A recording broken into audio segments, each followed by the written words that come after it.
Boa noite, queridos. Deus abençoe a tua vida, que a graça de Deus seja sobre você, que Deus fale ao teu coração, que Deus te dê sabedoria e graça, né, no dia de hoje, que a mão do Senhor seja contigo, que você tenha entendimento sobre a palavra de Deus, sobre aquilo que Deus vai fazer, sobre aquilo que Deus quer fazer na tua vida, que Ele te dê entendimento, né, na tomada de decisões aí importantes.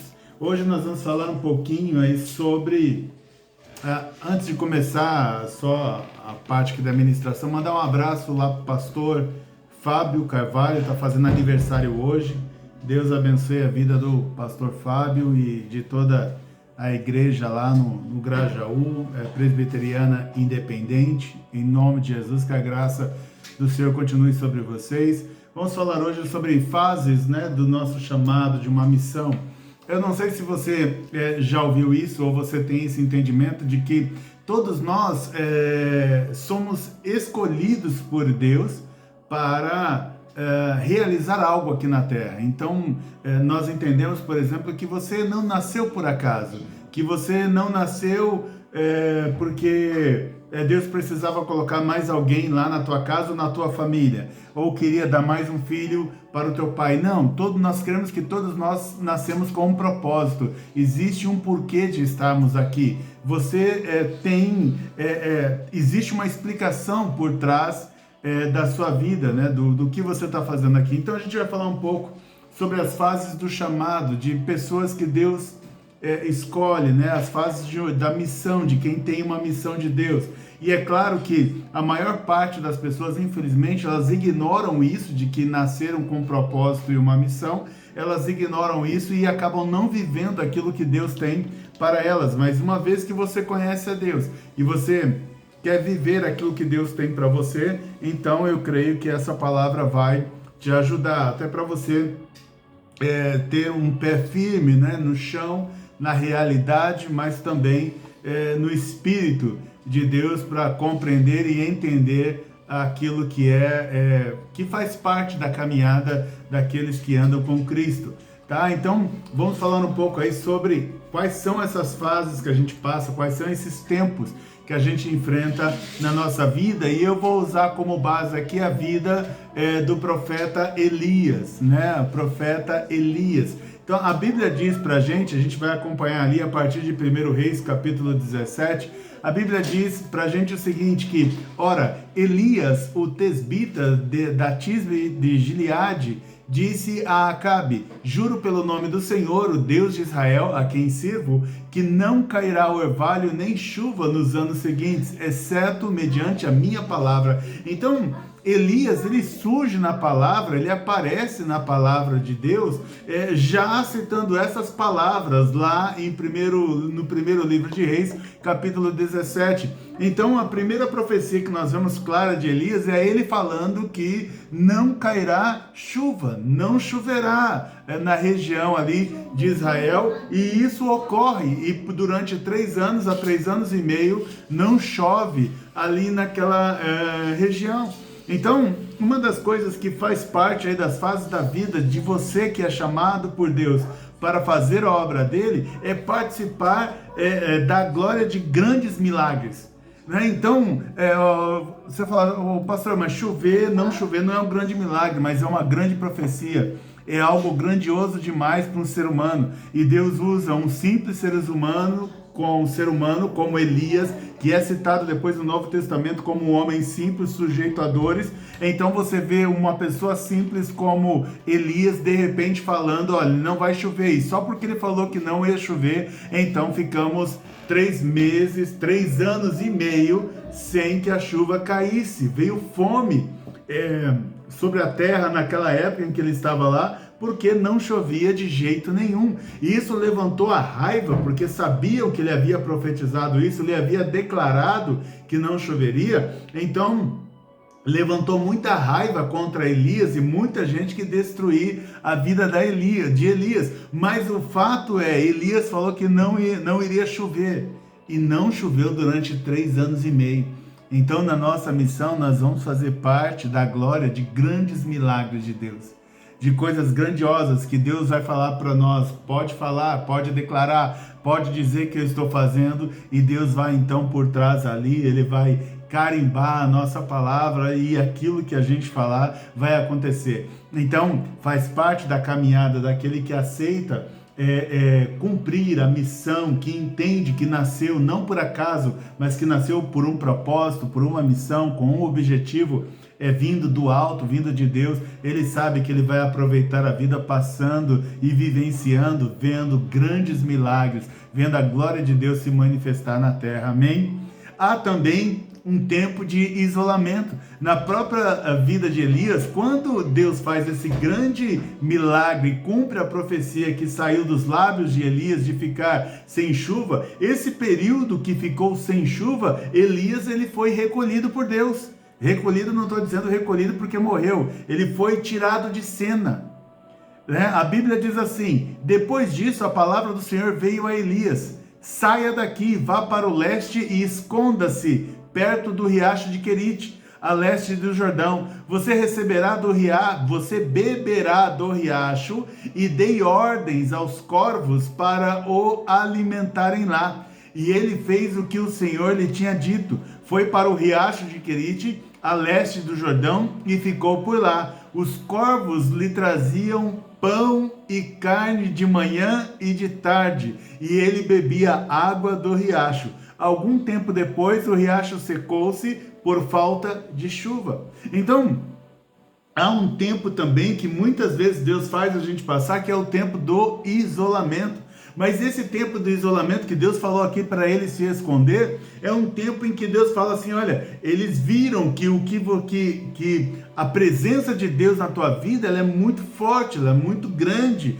a ponto de você falar e as coisas acontecerem. Então, quando isso acontece, quando você fica muito em foco, quando o inimigo está focando muito na tua vida para te destruir, então muitas vezes Deus pega você e fala: se esconda, ou o próprio Deus ele te esconde exatamente para fazer com que o inimigo pare de perseguir. Por exemplo, Deus falou para José pegar Jesus e levá-lo para o Egito, e quando eles estavam lá no Egito, tempos depois, Deus falou para ele: pode voltar, porque aquele que queria matá-lo já não vive mais, então eles poderiam voltar. Então muitas vezes Deus nos preserva de algumas situações, e isso faz parte da caminhada de qualquer um que aceita o chamado de Deus, que aceita cumprir e vive pelos propósitos de Deus. Chega um momento na nossa vida que é o tempo ali do isolamento, é o tempo em que Deus nos esconde, é o tempo que nós não somos percebidos, é o tempo que parece até que a gente não existe, ninguém se lembra de você, você fica muitas vezes sozinho em algum lugar, mas esse tempo ele significa também um tempo de proteção de Deus,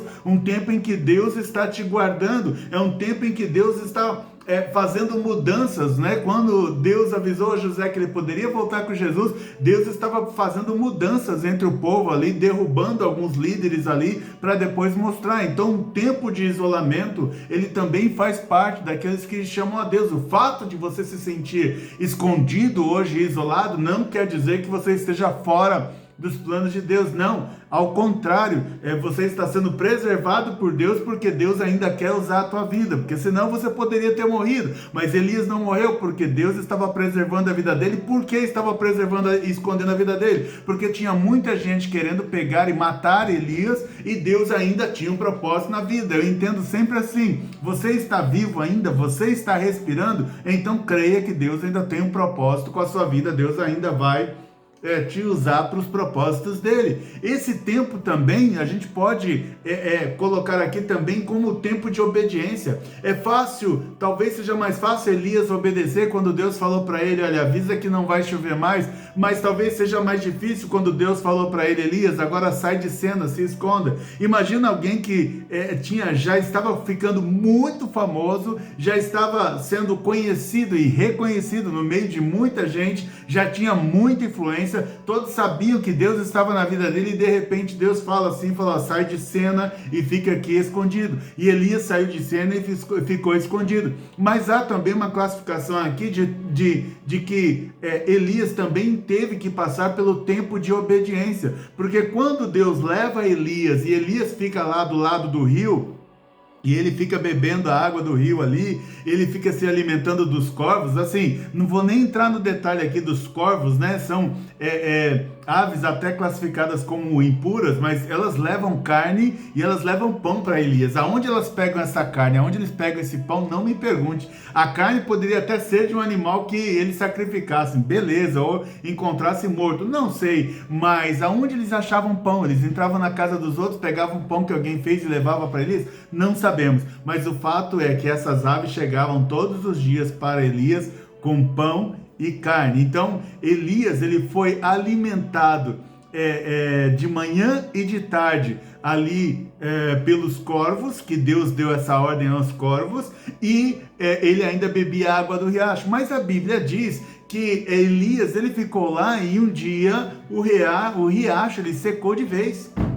E é interessante que mesmo o riacho já secando, Elias ele não se moveu, ele não saiu de lá. Então faz parte daqueles que são chamados por Deus, faz parte passar aí pelo tempo da obediência.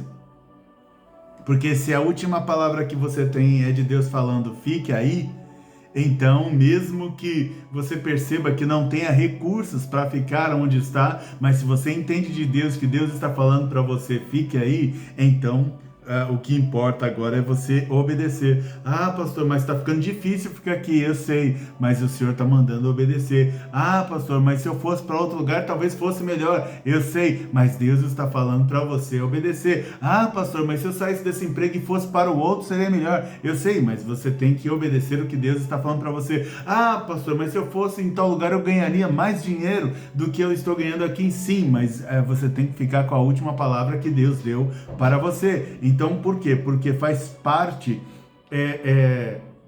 da nossa missão na Terra passar também pelo tempo da obediência, o tempo em que nós somos convidados a confiar na palavra que Deus liberou sobre a nossa vida. Então, Elias tinha a palavra, fique aí, e ele ficou lá até que Deus veio para Elias e deu para Elias um novo direcionamento. A Bíblia diz também que então a palavra do Senhor veio a Elias, e aí quando Elias estava ali, já para sair do tempo dele de isolamento, Deus deu uma direção para ele ir para uma cidade, né, lá para Sarepta, que ficava em Sidom, que lá Deus já tinha dado a ordem a uma mulher que ia sustentá-lo. Então, quando o rio secou, Elias ainda esperou a ordem do Senhor, aí Deus falou, agora saia daí, vai para um lugar que eu dei a ordem para alguém te sustentar. Então, ele passou por algumas fases ali, que agora entra a fase de ele já estava sendo guardado por Deus enquanto estava no riacho por corvos que levavam pão e levavam carne, e ele bebia a água do riacho, e agora Deus está falando assim, eu não dei ordem a corvos, eu dei ordem agora a uma viúva. E aí a Bíblia diz assim, então a palavra do Senhor veio a Elias, vai imediatamente para a cidade de Sarepta, de Sidom, e fique por lá. Ordenei a uma viúva daquele lugar que lhe forneça comida. E ele foi. Quando chegou à porta da cidade, encontrou uma viúva que estava colhendo gravetos. Ele a chamou e perguntou, pode me trazer um pouco d'água numa jarra para eu beber? Enquanto ela ia indo buscar a água, ele gritou, por favor, traga também um pedaço de pão.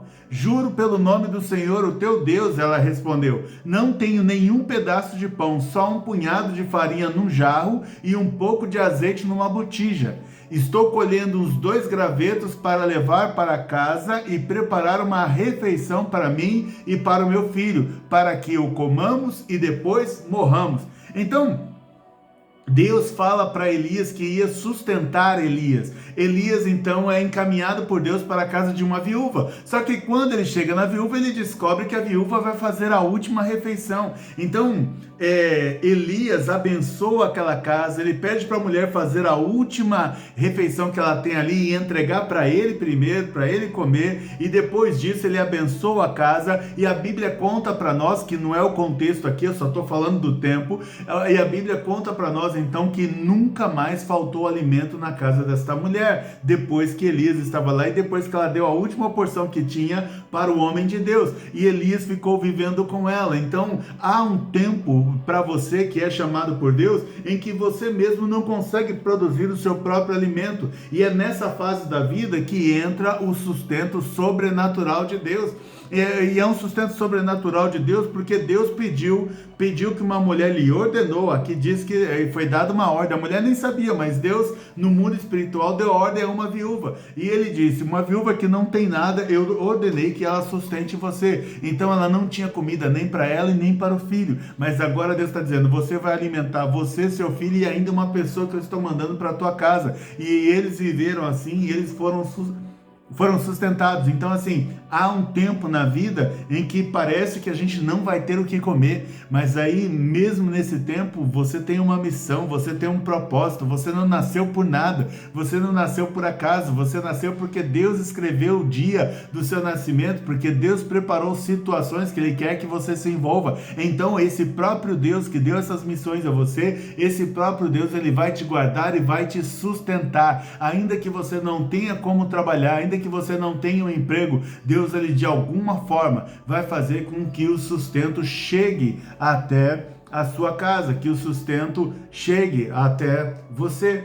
E a Bíblia diz ainda que esta mulher que foi ali abençoada pelo profeta, e o profeta ficou algum tempo ali morando com ela, e a Bíblia diz que ela nunca mais teve problema de comida, mas a Bíblia diz que um dia o filho ficou doente.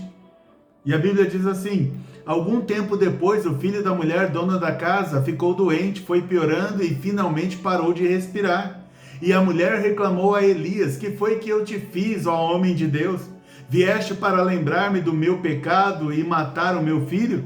Dê-me o seu filho, respondeu Elias. Ele o apanhou dos braços dela, levou-o para o quarto de cima onde estava hospedado e o pôs em cima da cama. Então clamou ao Senhor: ó Senhor meu Deus, trouxeste também desgraça sobre esta viúva com quem estou hospedado, fazendo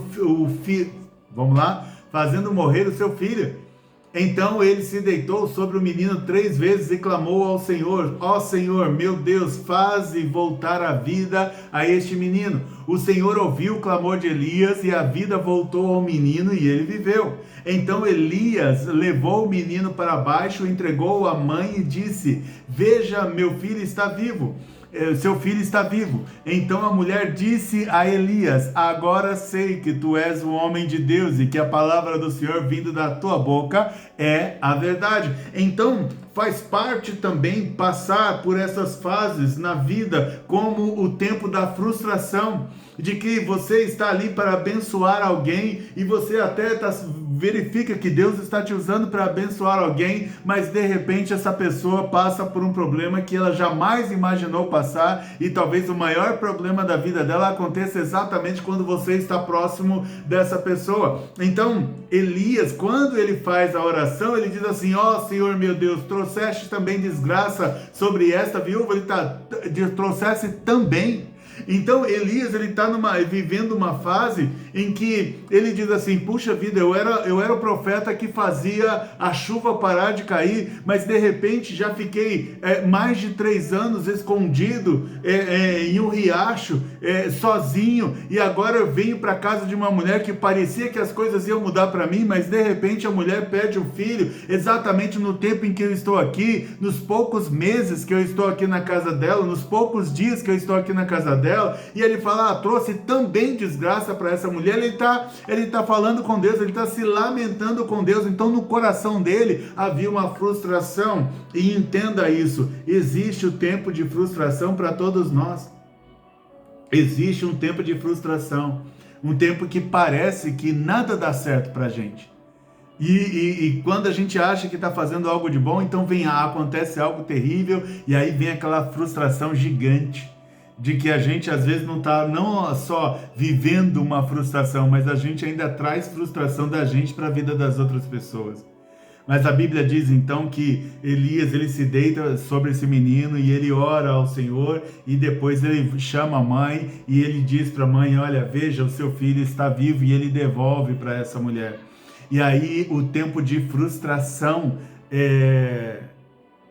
de Elias acabou sendo uma das melhores oportunidades que ele teve de uma vez por todas tirar qualquer dúvida sobre a vida daquela mãe, daquela mulher, sobre aquela casa. E quando ele orou sobre o menino viveu, ele estava provando ali, eu não só estou mostrando que Deus existe por causa do sustento milagroso que Ele está trazendo na sua casa, mas eu estou mostrando que Deus existe, que Deus é vivo, porque o seu filho foi ressuscitado por Ele. E aí essa mulher declara, agora sei que tu és um homem de Deus e que a palavra do Senhor vinda da tua boca é a verdade. Então ela reconheceu que verdadeiramente Deus havia ressuscitado o filho dela. Então aquele momento da vida que a gente pensa, que agora tudo vai dar certo, e de repente o menino morre. Mas Deus usa esse momento então para colocar no coração de quem está olhando para a tua vida. Ele usa o momento da sua maior frustração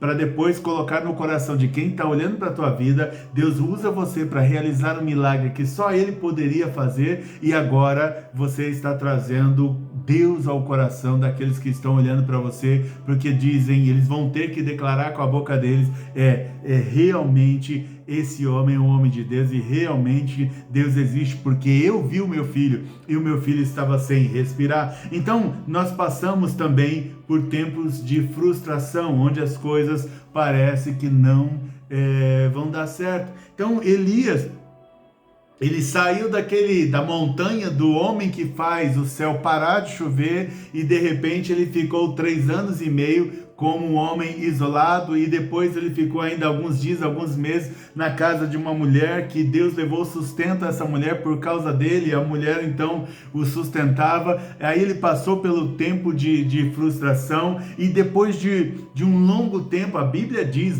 que depois de um longo tempo, no 3º ano de seca, a palavra do Senhor veio a Elias: vá apresentar-se a Acabe. Acabe era o rei da época, pois enviarei chuva sobre a terra. Então Obadias dirigiu-se a Acabe e passou-lhe a informação, e Acabe foi ao encontro de Elias. Quando viu Elias, disse-lhe: é você mesmo o perturbador de Israel?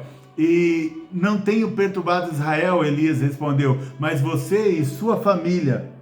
Deixa eu só ligar aqui porque o computador está sem bateria. Mas você e sua família é que são os perturbadores. Vocês abandonaram os mandamentos do Senhor e seguiram os Baalins. Elias, ele foi chamado para algo tão grande, mas tão grande na vida dele, que Deus precisava de vez em quando pará-lo. De vez em quando escondê-lo, como escondeu no riacho, e de vez em quando isolá-lo, das outras pessoas, do convívio com outras pessoas, exatamente para fortalecer Elias para uma próxima fase. Então ele teve um grande encontro com o rei, o principal homem da época, de Acabe, e ele falou assim: olha, no teu reino vai ficar um bom tempo sem chover, e só vai voltar chuva quando eu falar que ela vai voltar. Então imagina Acabe, ele está reinando, mas no tempo em que ele está reinando, as coisas não estão dando certo, e as pessoas estão passando fome, e em quem que as pessoas colocam a culpa? Sempre a chuva não vem do rei, mas se tem ali um rei, então a culpa de todo mundo estar passando fome vai para o rei. Então o rei estava doido com Elias e queria matar Elias, queria encontrar Elias para matá-lo. E aí Elias, depois de 3 anos e meio, ele então volta a se encontrar com o rei Acabe. E ele volta a se encontrar por quê? Porque Deus mandou. Então ele se encontrou com o homem mais poderoso da época para avisar que não ia chover mais. E agora ele marca um novo encontro com o homem mais poderoso da época 3 anos e meio depois. Só que agora ele já vem com uma nova mensagem. O importante é que Deus guardou e preservou a vida de Elias durante um certo tempo, porque ele havia confrontado o homem mau, muito mau, e Deus preservou a vida dele para que esse homem mau não oferecesse risco de morte para ele. E agora ele volta e Deus fala: vai lá falar com o homem mau. Então isso veio ao meu coração como nós temos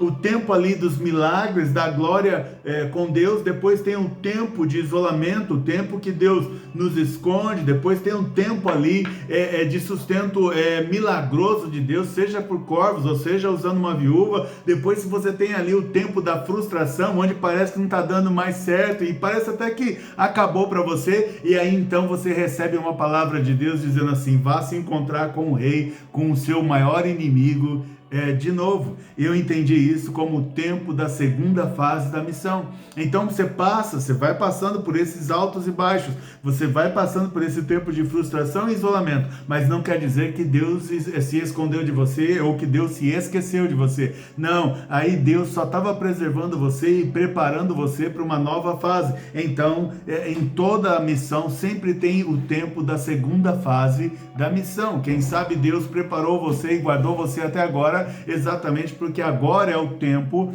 da segunda fase na missão. Então isso acontece exatamente com as pessoas que são chamadas para fazer algo grande.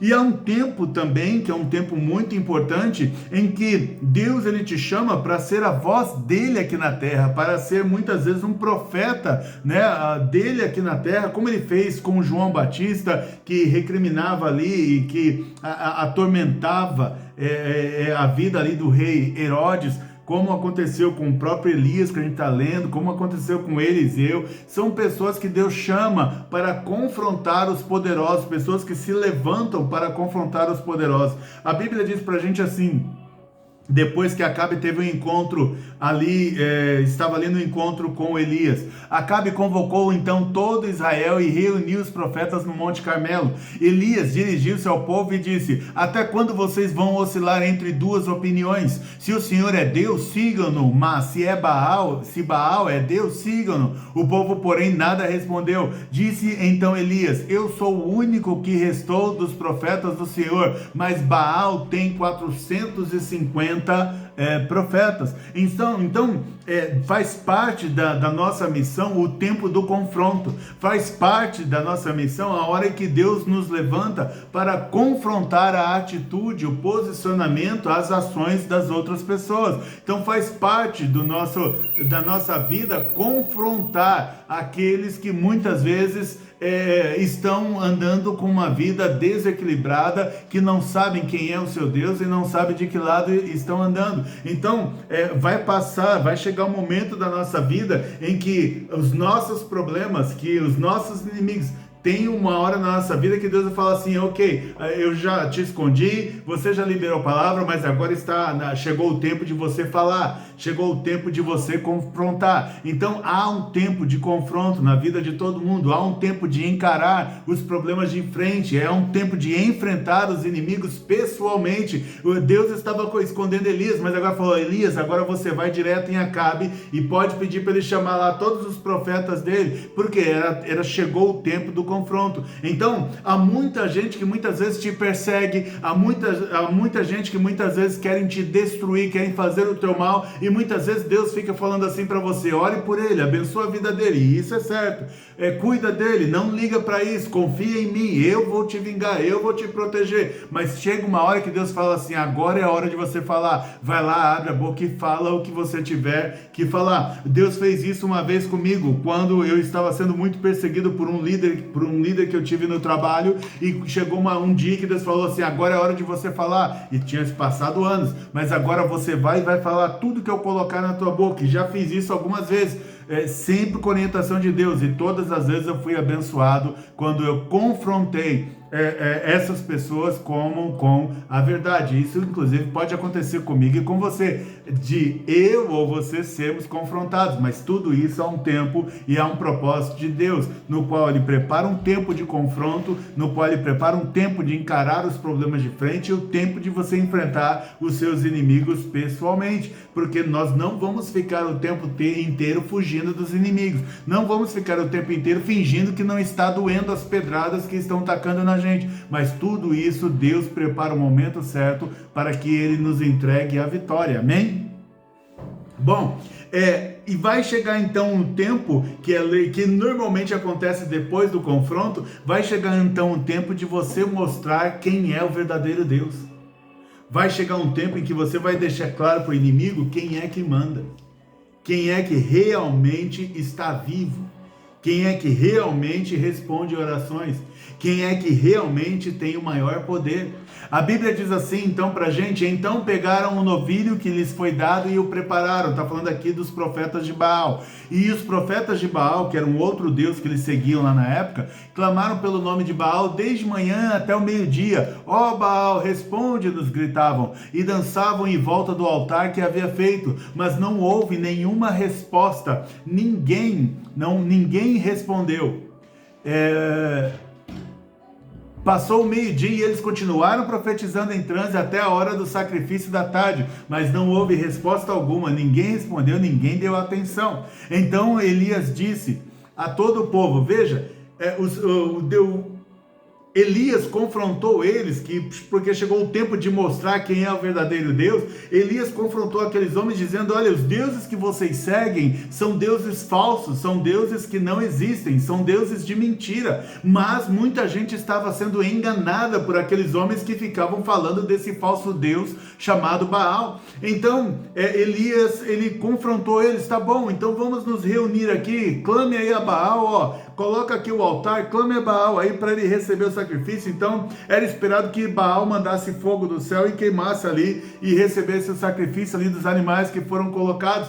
Mas a Bíblia diz que eles ficaram horas, entraram em transe tudo, se machucaram, sangraram, mas nada de Baal responder. Então depois de horas, então Elias disse a todo o povo: aproxime-se de mim. O povo aproximou-se e Elias reparou o altar do Senhor que estava em ruínas e cavou ao redor do altar uma valeta com capacidade de 2 medidas de semente. Depois arrumou a lenha, cortou o novilho em pedaços e o pôs sobre a lenha. Então lhes disse: encham de água 4 jarras grandes e derrame-na sobre o holocausto e sobre a lenha. Ordenou e eles o fizeram pela 3ª vez. Então não só Elias pediu para montar o altar, onde ele queria que Deus lançasse fogo, ele colocou os animais ali que era para ser queimados ali em sacrifício ali para Deus, só que ele ainda pediu para que enchessem vasos grandes de água e pediu para jogar água, e ele ainda cavou uma valeta ao redor ali do lugar para o pessoal encher de água. E ele diz assim: e ele ordenou 1 vez, 2 vezes, 3 vezes, ou seja, foram lá, jogaram água, ele falou: pode jogar mais água. Foram lá, jogaram água de novo, ele falou: pode jogar mais água. Foram lá e jogaram água de novo. E aí diz lá que na 3ª vez a água escorria do altar, chegando a encher a valeta. Então o altar ficou todo ensopado de água, e em volta a valeta que ele mandou fazer ficou cheia, como se fosse um mini rio ali do lado. Então imagina que a expectativa que as pessoas tinham é que viesse fogo para consumir. Mas como que o fogo vai pegar no lugar que está molhado? Como que o fogo vai pegar no lugar que está totalmente encharcado? Como que o fogo vai pegar numa valeta cheia de água? Então, não sei se vocês já fizeram aquele treinamento lá do corpo de bombeiros, que normalmente um dos testes que eles fazem, eles pegam um copo de plástico, enchem de água, pegam um isqueiro e acendem embaixo do copo com água. O copo não derrete, não pega fogo. Por quê? Porque tem água. Ele encharcou o altar de água. Então o profeta Elias orou: ó Senhor Deus de Abraão, de Isaque e de Israel, que hoje fique conhecido que tu és Deus em Israel e que sou o teu servo e que fiz todas essas coisas por ordem tua. Responde-me, ó Senhor, responde-me, para que este povo saiba que tu, ó Senhor, és Deus e que fazes o coração deles voltar para ti. Então o fogo do Senhor caiu e queimou completamente o holocausto, a lenha, as pedras e o chão, e também secou totalmente a água na valeta. Quando o povo viu isso, todos caíram prostrados e gritaram: só o Senhor é Deus.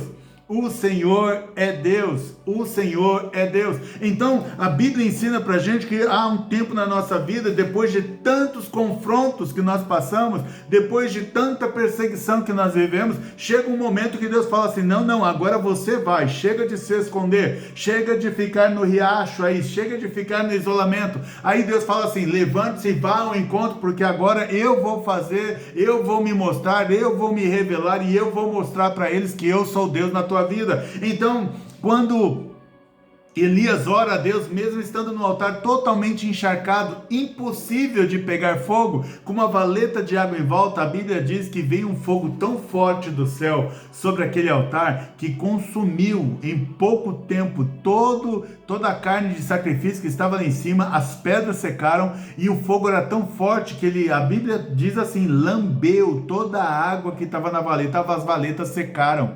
Tamanha era a chama de Deus. E aí as pessoas todas gritaram: o Senhor é Deus, o Senhor é Deus. Eles estavam falando assim: olha, esse aqui classifique. Esse era o tempo de Elias demonstrar quem é o verdadeiro Deus. E vai chegar um tempo na tua vida em que você vai demonstrar. Eu gosto muito daquela palavra de Paulo. Ele diz assim: eu não vim até vocês com palavras de persuasiva, com palavras de sabedoria, mas eu vim até vocês com a revelação, demonstração do poder de Deus. Então aqui Elias, ele não estava pregando. Aqui Elias, ele estava demonstrando o poder de Deus, assim como Paulo fazia enquanto ele estava nos lugares. Então havia ali chegado o tempo de demonstrar quem é o verdadeiro Deus. Bom, vai chegar um tempo na sua vida também, como diz aqui a palavra. Então Elias ordenou-lhes: prendam os profetas de Baal, não deixam nenhum escapar. Eles os prenderam e Elias os fez descer ao riacho de Quizon e lá os matou. Então vai chegar um tempo de você destruir todos os inimigos que perturbam a tua vida. Como diz a palavra lá em Efésios, eu não estou falando de carne nem sangue, mas eu estou falando de espíritos dominadores, espíritos do mal, de potestades, de principados, de demônios, de entidades. Então o Senhor está falando assim que vai chegar um momento em que você vai destruir totalmente esses trens aí, esses demônios da sua vida, em que o seu inimigo vai cair em nome de Jesus. Vai chegar um tempo em que o seu inimigo, que hoje tanto te perturba, que hoje tanto te bloqueia, que hoje tanto te paralisa, vai chegar um tempo em que Deus vai usar você mesmo para destruí-los totalmente. Bom, a Bíblia diz ainda: e Elias disse a Acabe: vá comer e beber, pois já ouço o barulho de chuva pesada. Porque agora Elias está falando para Acabe: Acabe, depois de 3 anos e meio de seca, vai chover. Então Acabe foi comer e beber, mas Elias subiu até o alto do Carmelo, dobrou-se até o chão e pôs o rosto entre os joelhos. Vá e olhe na direção do mar, disse ao seu servo. Ele foi e olhou, não há nada lá, disse ele. 7 vezes Elias mandou: volta para ver. Na 7ª vez, o servo disse: uma nuvem tão pequena quanto a mão de um homem está se levantando do mar. Então Elias disse: vá dizer a Acabe: prepare o seu carro e desça, antes que a chuva o impeça. Enquanto isso, nuvens escuras apareceram no céu, começou a ventar e começou a chover forte, e Acabe partiu de carro para Jezreel. Então a Bíblia diz aqui pra gente que vai chegar um tempo também que a seca acaba. E normalmente isso vai acontecer depois de você derrotar o exército do inimigo. Quando você derrotar o exército dos seus inimigos, a Bíblia está dizendo pra gente assim que então aquele tempo de sequidão acaba. E a Bíblia diz então que Deus envia a chuva. A chuva, ela traz vida. A chuva, ela traz renovo. A chuva, ela traz restauração. A chuva, ela traz produção. Ela faz a terra produzir. A chuva, ela traz alimento. A chuva traz fartura sobre a sua vida.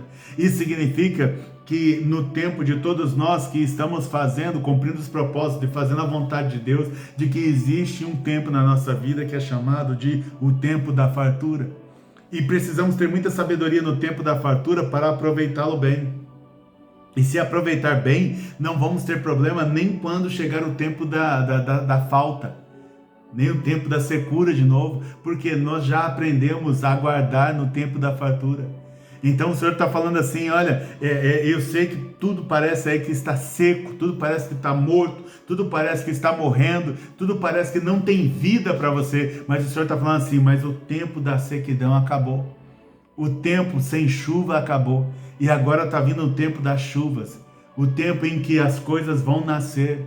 em que o renovo vai chegar para a tua vida, em que coisas vão brotar, e aquilo que antes você trabalhava e não via acontecer, agora você vai trabalhar e você vai ver surgir na tua frente, porque o Senhor está enviando as chuvas. Amém? A Bíblia ainda diz então que o poder do Senhor, quando Acabe pegou a carruagem dele ali, os cavalos, e saiu correndo por causa da chuva, a Bíblia diz então que o tempo do Senhor, o poder do Senhor veio sobre Elias, e este, prendendo a capa com o cinto, correu à frente de Acabe por todo o caminho até a mesma cidade, Jezreel. Então a Bíblia está dizendo aqui que há uma mudança de tempo também, é uma fase na nossa vida em que é tempo de ganhar maior velocidade. O que antes as coisas demoravam mais, agora Elias está correndo mais do que cavalos. Ele corre mais rápido do que um carro, do que uma carruagem.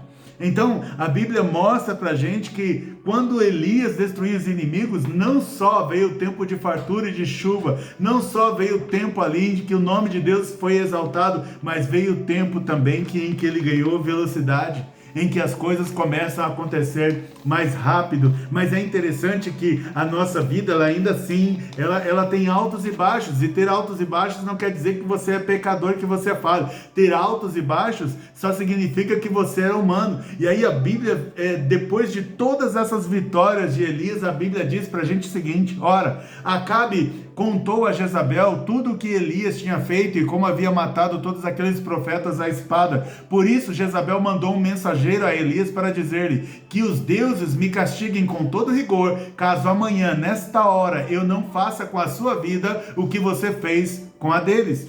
Ela está falando porque Elias matou 450 profetas que eram dela, serviam a ela e a Baal, e agora ela está prometendo vingança.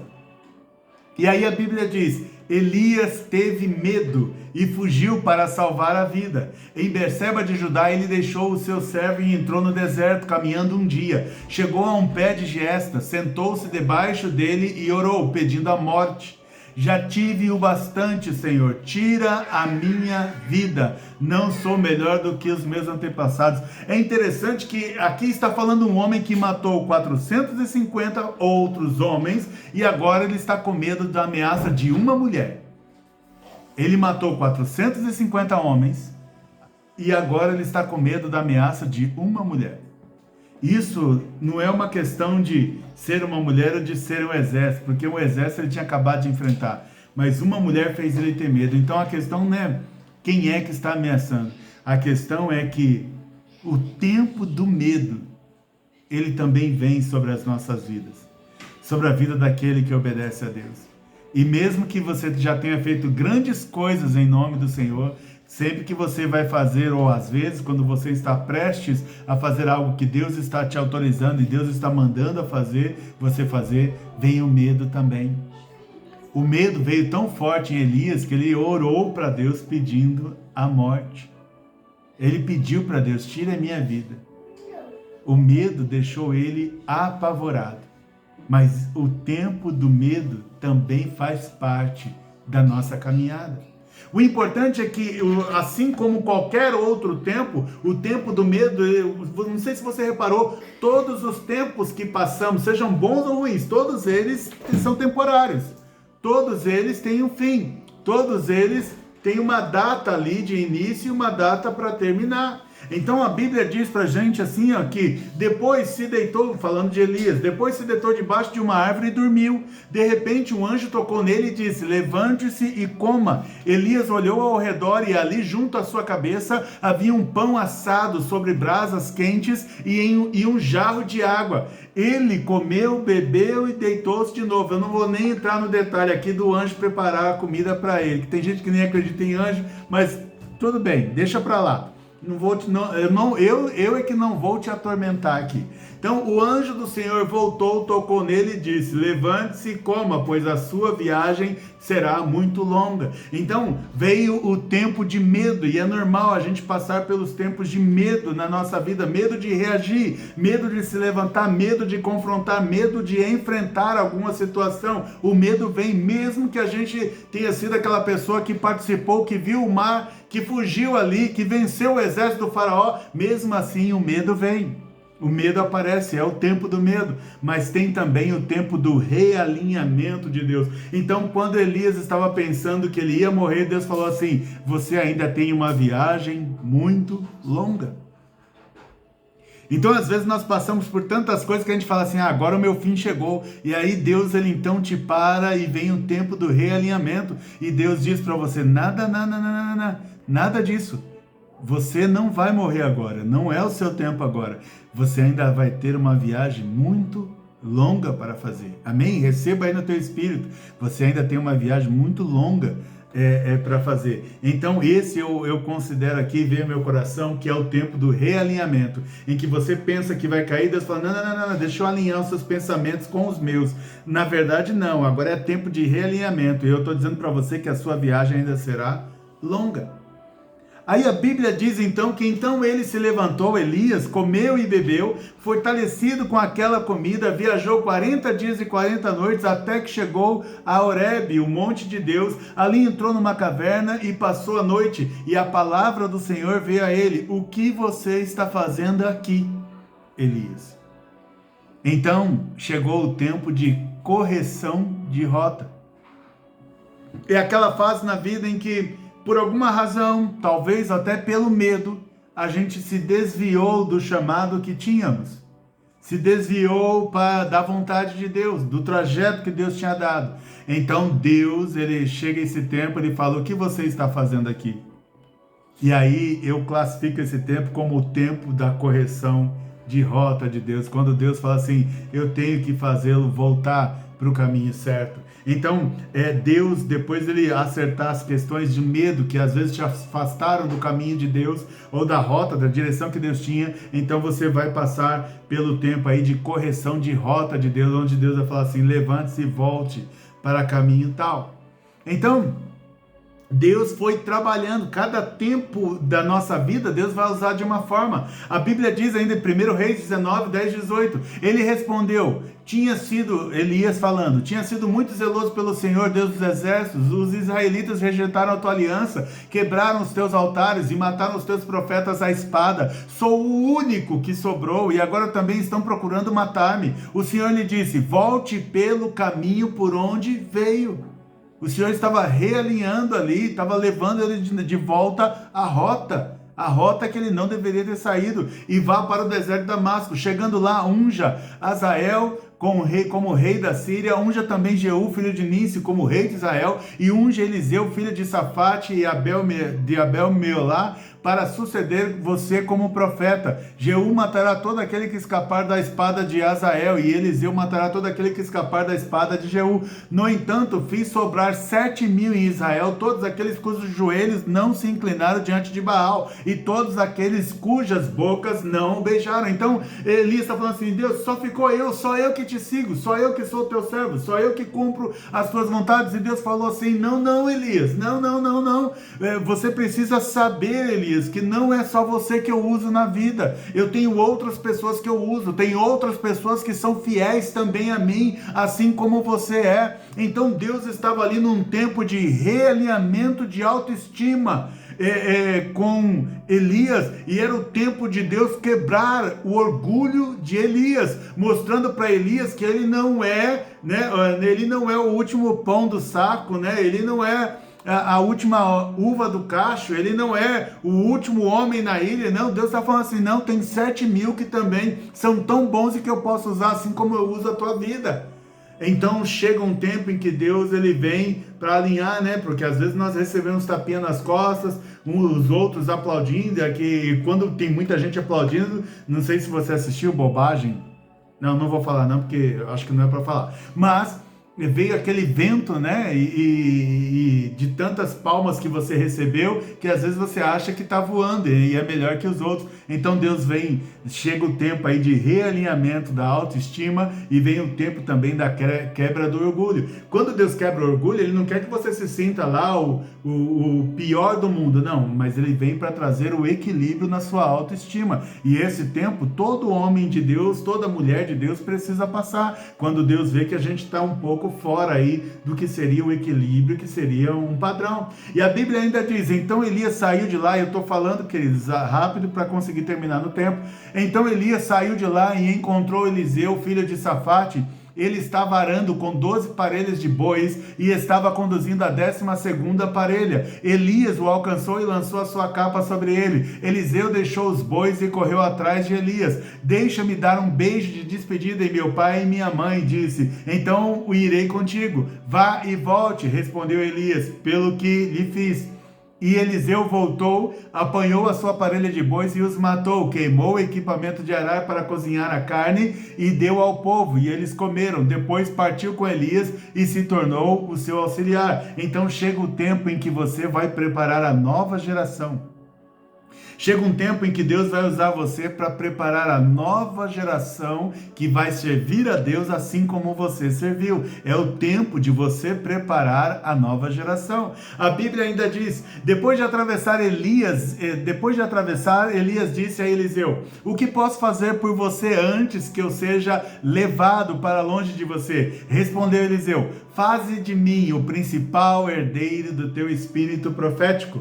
Disse Elias, você fez um pedido difícil, mas se você me vir quando eu for separado de você, terá o que pediu, do contrário, não será atendido. De repente, enquanto caminhavam e conversavam, apareceu um carro de fogo, puxado por cavalos de fogo, que os separou, e Elias foi levado aos céus num redemoinho.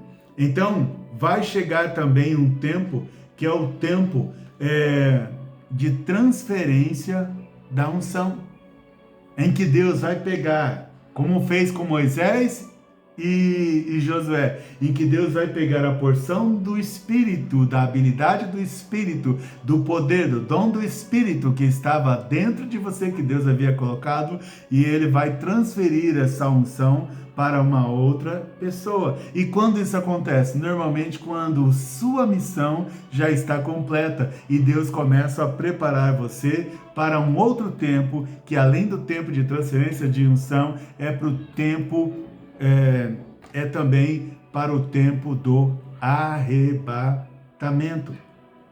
É o tempo do arrebatamento. Então, Elias foi usado por Deus para fazer coisas que nenhum ser humano seria capaz de fazer.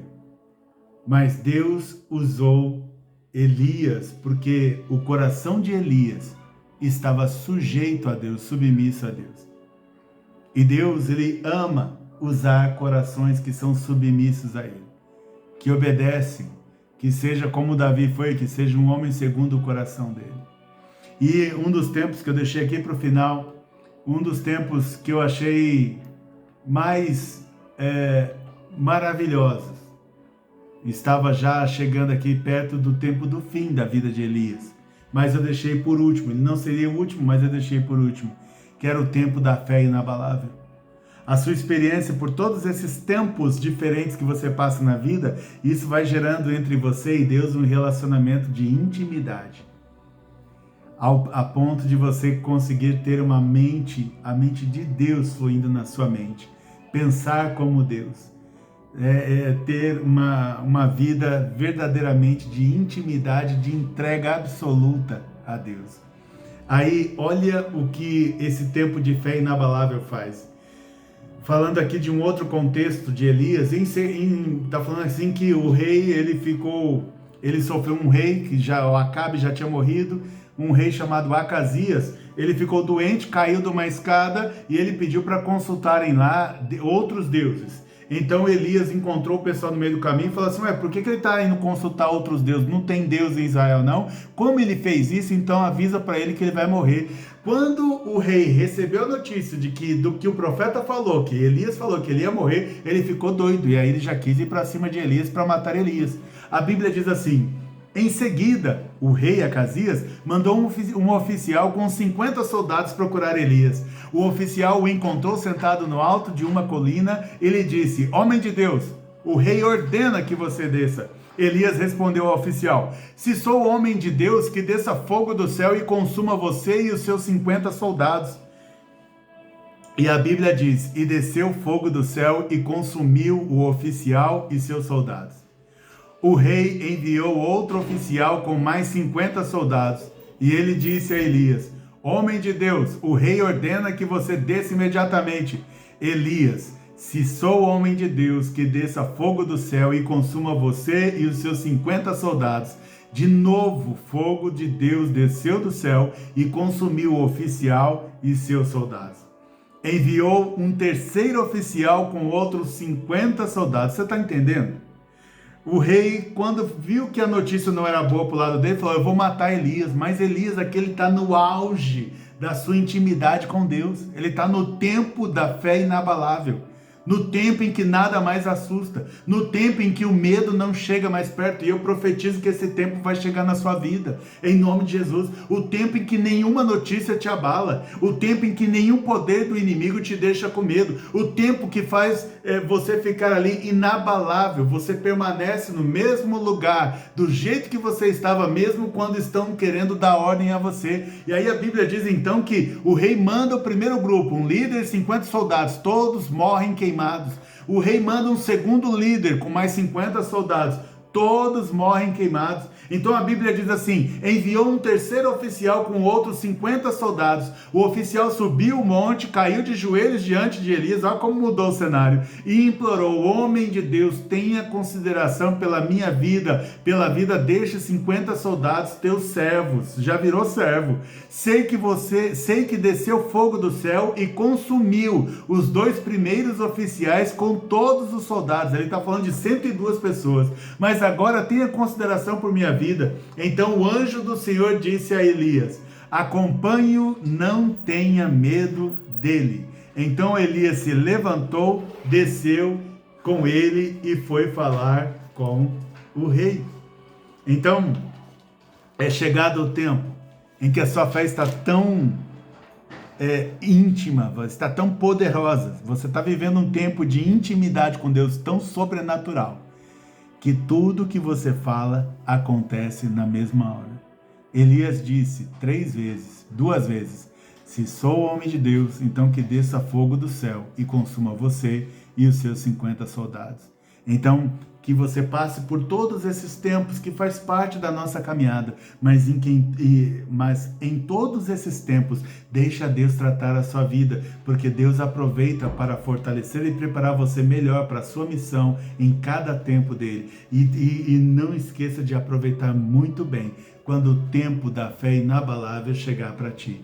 Que Deus assim abençoe a tua vida, que Deus assim te guarde, que Deus assim te livre de todo mal e que Deus assim te faça cumprir a sua missão aqui na terra, em nome de Jesus, amém, e graças a Deus, e que Deus ainda responda todas as suas orações e todas as orações que estão conosco, em nome de Jesus, amém.